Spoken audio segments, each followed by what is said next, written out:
বিসমিল্লাহির রহমানির রহিম। আসসালামু আলাইকুম ওয়া রাহমাতুল্লাহ। ভেটকি বা কোরাল মাছ চাষে অনেক লাভ, সত্যি অনেক লাভ, কিন্তু কিভাবে, কি পদ্ধতিতে চাষ করলে বা কোন পদ্ধতি অনুসরণ করে চাষ করলে আপনি সত্যি সত্যি ভেটকি মাছে অনেক লাভ করতে পারবেন। কারণ আমরা জানি যে ভেটকি মাছ বাজারে অনেক দামি একটা মাছ, এবং এই মাছের সাইজটা যত বড় হয় তত তার বাজার মূল্যটা অনেক বেশি। এবং আমরা যদি পাঁচটা ছয়টায় এই সাইজের যে নদীর ভেটকিটা আছে, এই মাছটা যদি আমরা ছাড়তে পারি, তাহলে তো এক বছরে 2.5-3 কেজি বা কোনো কোনো সময় এই মাছটা এর চেয়ে অনেক বড় হয়, 3.5 থেকে 4 কেজিও অনেক সময় কিছু মাছ হয়ে যায়। তো এটা আসলেই অনেক লাভজনক একটা চাষ, চাষের মাছ।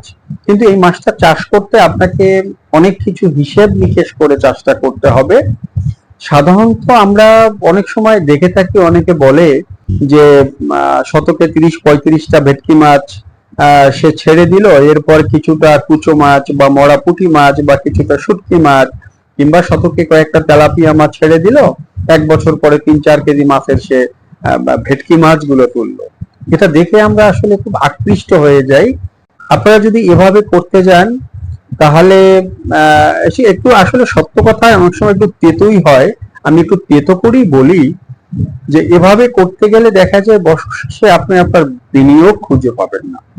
কারণ ভেটকি মাছ চাষ করতে গেলে আপনাকে 3-4টা বিষয়ের উপরে যথেষ্ট ধ্যান রেখে আপনাকে চাষটা করতে হবে। ভেটকি মাছ চাষে প্রথম শর্ত হলো খোলামেলা পুকুর, কমপক্ষে 6 থেকে 8 ঘন্টা রোদের আলো বা দিনের আলো এখানে পড়ে, সে খোলামেলা পুকুর থাকতে হবে।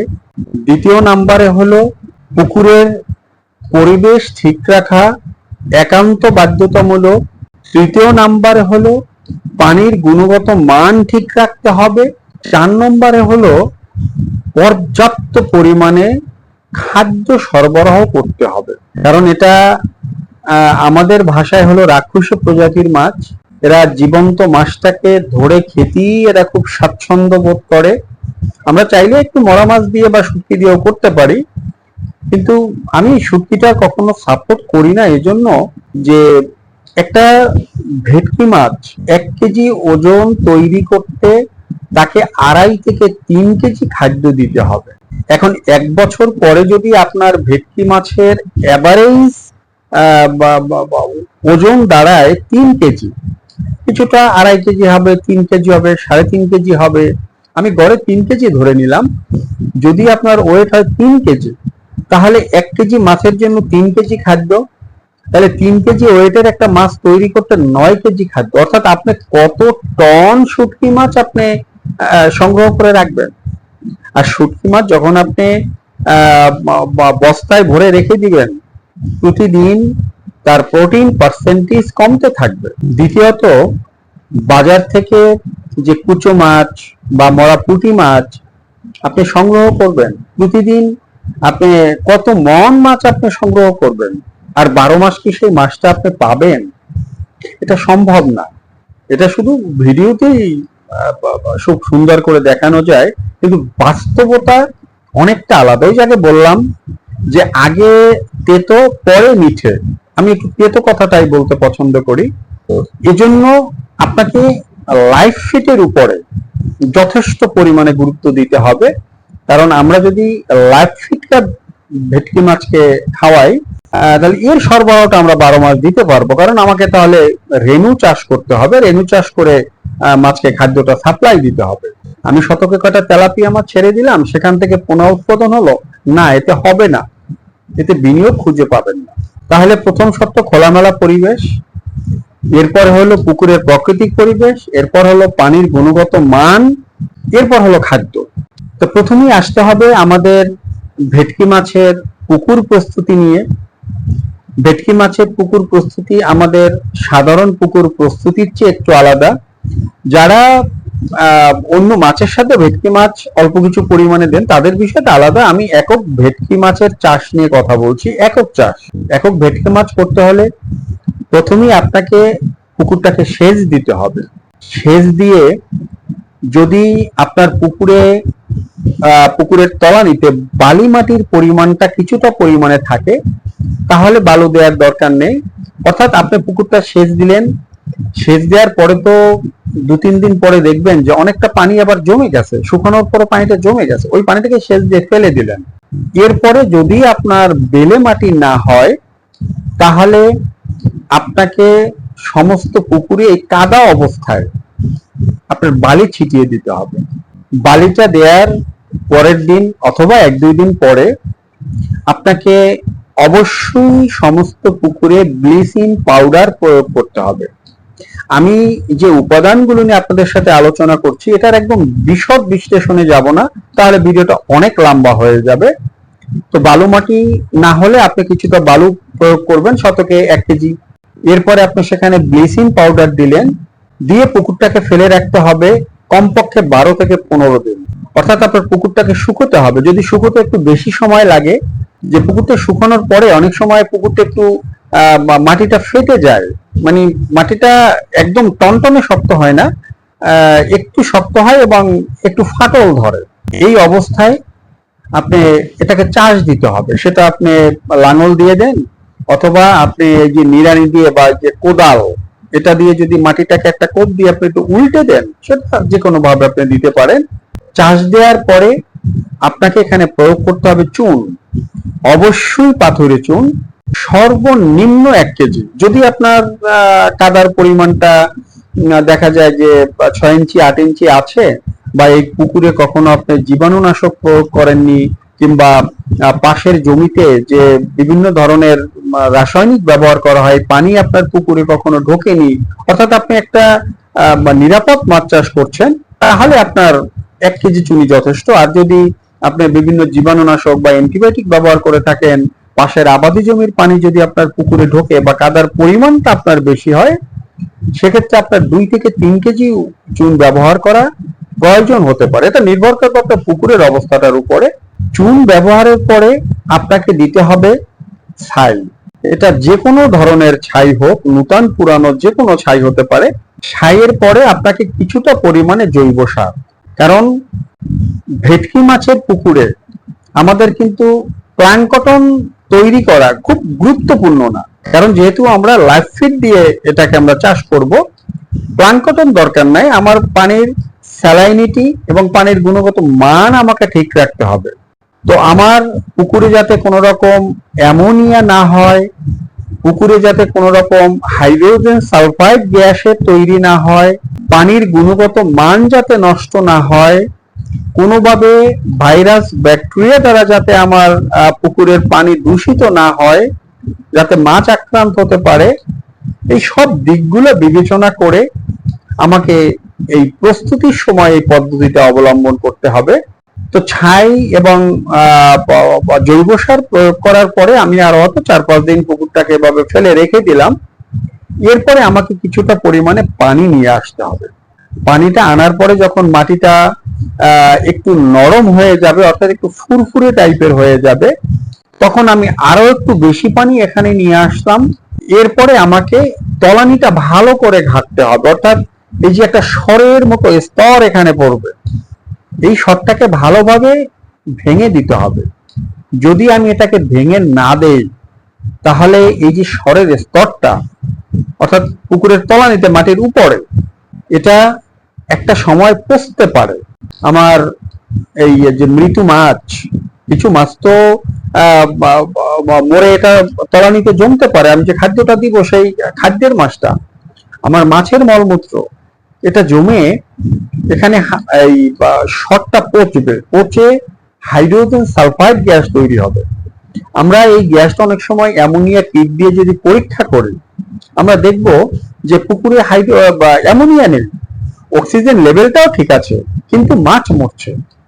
এই হাইড্রোজেন সালফাইড গ্যাসটা যখন তৈরি হওয়াতে কাদাটা পচে, এই সরের যে লেয়ারটা, এটা পচে যখন এখানে হাইড্রোজেন সালফাইড গ্যাসটা তৈরি হয়, তখন রাতের বেলা হঠাৎ করেই পুকুরের পরিবেশে একটা বড় পরিবর্তন চলে আসে।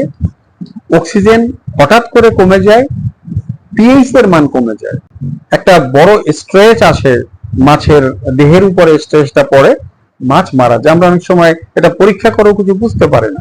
তো হাইড্রোজেন সালফাইড যাতে তৈরি না হয় এবং পানির গুণগত মান ঠিক রাখার জন্য আমরা এই উপাদানগুলো ব্যবহার করব এবং তলানিটা ঘেটে এরপরে আমরা পুকুরে ব্যবহার করব প্রোবায়োটিক অথবা ইএম। এখানে বাজার থেকে কেনা প্রোবায়োটিকটা ব্যবহার করাটা আমি গুরুত্বপূর্ণ মনে করি না, কারণ পুকুরের পানির পরিবেশ ঠিক রাখার জন্য, পানির গুণগত মান ঠিক রাখার জন্য হাতে তৈরি প্রোবায়োটিক মানে মিষ্টি কুমড়ো, পেঁপে, কলা, ডিম, চিটাগুড় এই দিয়ে প্রোবায়োটিক তৈরি করার একটা ভিডিও আমার চ্যানেলে দেয়া আছে এবং ইএম তৈরি করার ভিডিও আমার চ্যানেলে দেয়া আছে। তারপরে যদি এই হাতে তৈরি প্রোবায়োটিকটা খুব কম মূল্যে করেন, এটা দিয়ে আপনার পুকুরের পরিবেশও ঠিক থাকবে এবং পানির গুণগত মান অর্থাৎ পানিতে যে ভালো ব্যাকটেরিয়ার উৎপাদন এটা আপনার পর্যাপ্ত পরিমাণে থাকবে, খারাপ ব্যাকটেরিয়াটা ধ্বংস হবে। এবং ইএমটাও ঠিক একই কাজ করবে এবং এটা মাছের দেহেও কাজ করে। তো আমরা হাতে তৈরি প্রোবায়োটিক অথবা ইএমটা ব্যবহার করলাম। এরপরে আমরা আসি ভেটকি বা কোরাল মাছের পোনা আমরা কি পরিমাণে পুকুরে মজুত করব। অবশ্যই 12 থেকে 15 পিস সর্বোচ্চ। অনেকে 30-35টা বলে, কিন্তু আমি অনুরোধ করব এটা কেউ করবেন না। কারণ আপনার যদি পুকুরের আয়তনটা অনেক বড় হয় তাহলে হয়তো আপনি 30-35 কেজি আপনি উৎপাদন করতে পারবেন। আর যদি পুকুরের আয়তনটা 1 বিঘা হয়, 2 বিঘা হয় বা 3 বিঘা হয় তাহলে আপনার 25 থেকে 30 কেজি। আপনার একটা মাছ যদি 1 বছরে আপনার 2.5 থেকে 3.5 কেজি হয়, আপনি গড়ে 3 কেজি ধরেন বা আপনি 2.5 কেজি একটা মাছ ধরেন, তাহলে আপনার শতকে কত কেজি মাছ উৎপাদন করতে পারবেন? তো 30-35 পিস মাছ যদি আপনি শতকে দেন তাহলে আপনার মাছের কি সেই কাঙ্ক্ষিত মাত্রার যে সাইজ, সেই সাইজটা আপনি পাবেন না। আপনি বাজার মূল্যটাও কম পাবেন, আপনার খাদ্য খরচ হবে কিন্তু আপনার বাজার মূল্যটা কম। এই জন্য আপনাকে মাছ ছাড়তে হবে অবশ্যই 12 থেকে 15 পিসের উপরে নয়। আপনার চেষ্টা করবেন নদীর মাছটা নিতে। নদীর মাছটা যারা ধরে এখানে 5টা 6টায় কেজি বা 4টা 5টায় কেজি বা 6 থেকে সর্বোচ্চ 7টায় কেজি এই সাইজের মাছটা আপনারা এনে আপনার পুকুরের শতকের হিসাব করে এই মাছটা এখানে ছাড়তে হবে। একটা কাজ করতে পারেন যে এই মাছটা যখন আপনি এখানে ছাড়বেন তার আগে আপনি এই পুকুরে যে কোনো একটা মাছের রেণু মানে কম দামি যে মাছটা রয়েছে এই মাছের রেণুটা এখানে ছাড়তে পারেন। তবে আমি সাজেস্ট করব সরাসরি এই পুকুরে রেণু চাষটা না করার জন্য, কারণ তাতে পরিবেশের একটা ব্যত্যয় ঘটে, পরিবেশটা একটু পরিবর্তন হয়। আর ভেটকি বা কোরাল মাছ চাষ করতে গেলে আপনার পানির গুণগত মান, মাটির গুণগত মান এবং পানির স্যালাইনিটি সব সময় ঠিক রাখতে হবে। কোনো রকম হাইড্রোজেন সালফাইড বা অ্যামোনিয়া গ্যাস যদি হয় আপনার সব মাছগুলো মারা যাবে। অর্থাৎ পানিটাকে আপনার নদীর পানির মতো রাখতে হবে। এজন্য এই পুকুরে রেণু চাষ না করাই ভালো। আপনি অন্য পুকুরে আপনি রেণু চাষ করলেন, তবে আপনি যতটুকু আয়তনের জায়গায় ভেটকি বা কোরাল মাছের চাষ করতে চাচ্ছেন তার 3 গুণ জায়গায় আপনাকে রেণু চাষ করতে হবে। যে কোনো ধরনের রেণু হোক, অর্থাৎ আপনার এলাকায় বা আপনার এরিয়ার ভিতরে আপনি সবচেয়ে কম দামের যে মাছটা পাবেন, যে ডিমটা পাবেন, এই রেণুটা আপনি করবেন। এবং আপনি এই মাছটা যখন দিবেন অবশ্যই আপনি মাছটা ফিঙ্গারলিং সাইজ করলেন বা ধানের চেয়ে একটু বড় করলেন। আর এই সাইজের রেণুটা যখন আপনি পুকুরে প্রতিদিন দিবেন কিংবা সপ্তাহে একদিন আপনি দিবেন বা 3 থেকে 4 দিন পরে আপনি পুকুরে দিবেন, অর্থাৎ আপনার অ্যারেঞ্জমেন্টটা কেমন এটার উপর নির্ভর করে আপনি যখন পোনাটা দিবেন এর সব পোনা কিন্তু মাছ খেতে পারবে না। এরা তো 5% পোনা বেঁচে যাবে। তো যে 5% পোনা আপনি যে মাছের রেণুই দেন, এই যে 5% পোনা আপনার বেঁচে গেল, এই 5% পোনার গ্রোথ কিন্তু আপনি পাবেন অনেক, মানে দ্রুত একটা গ্রোথ আপনি পাবেন। মানে ফাস্ট গ্রোয়িং এর পোনা, এই পোনাটা ফাস্ট গ্রোয়িং এর পোনা, এই পোনাটা অনেক দ্রুত, এই পোনাটা অনেক চঞ্চল, এর একদম ভরপুর এনার্জি পোনাটা রয়েছে, এই পোনাটাকেই হয়তো ভেটকি মাছ ধরতে পারবে না। তো বছর শেষে যখন ভেটকি মাছ ধরবেন তখন দেখবেন যে এই যে শতকরা 5% পোনা যেটা আপনার বেঁচে গেল, এও একটা ভালো সাইজে চলে আসছে। আপনি ভেটকি মাছ ছাড়ার পরে 7টা 8টা কেজি এই টাইপের যে হাইব্রিড তেলাপিয়া, মনোসেক্স না, হাইব্রিড যেটা বাচ্চা দিবে, এর শতকে আপনি 7টা 8টা বা 10টা তেলাপিয়া আপনি প্রতি শতকের জন্য ছেড়ে দিলেন। এই তেলাপিয়াটা দিলে পরে আপনার যদি পুকুরে কখনো প্লাঙ্কটন তৈরি হয় বা পচা গলা পুকুরে যা কিছু আছে, এটা দেখবেন যে এই তেলাপিয়া মাছটা খেয়ে ফেলবে। কারণ যেহেতু এটাকে চাষির ভাষায় ঝাড়ুদার মাছ বলা হয়, তো সবকিছু খেয়ে ফেলবে এবং বাচ্চা দিবে। এই বাচ্চাটা সব আপনার এই ভেটকি মাছ এটা ধরে খেয়ে ফেলবে। তো বছর শেষে আপনি তেলাপিয়া থেকেও ভালো একটা উৎপাদন পাবেন। তো এখানে 5 থেকে 7টা তেলাপিয়া দেওয়াটাই সবচেয়ে ভালো, কারণ যেহেতু অন্য মাছের রেণু আমরা এখানে সাপ্লাই দিব। এরপরে আমরা আসব এর মাসিক পরিচর্যায়। মাসিক পরিচর্যার ক্ষেত্রে আমরা চুন, এটা মাসে একবার যদি দেই তাহলেই যথেষ্ট, কিন্তু লবণ এটাকে আপনার অর্ধমাসিক প্রয়োগ করতে হবে। কারণ আমরা চাই যে পানির যে স্যালাইনিটিটা এটা সবসময় ঠিকঠাক। আপনাকে 15 দিন পরে লবণ প্রয়োগ করতে হবে 100 থেকে 200 গ্রাম। সাথে যদি সম্ভব হয় কিছুটা ছাই প্রয়োগ করা, তাহলে আপনি ছাইটা প্রয়োগ করতে পারেন। অবশ্যই সেটা বল আকারে বিভিন্ন জায়গায় ফেলবেন, একদম পানির সাথে পাতলা করে গুলিয়ে আপনি সমস্ত পুকুরে এটা দেওয়ার দরকার নেই।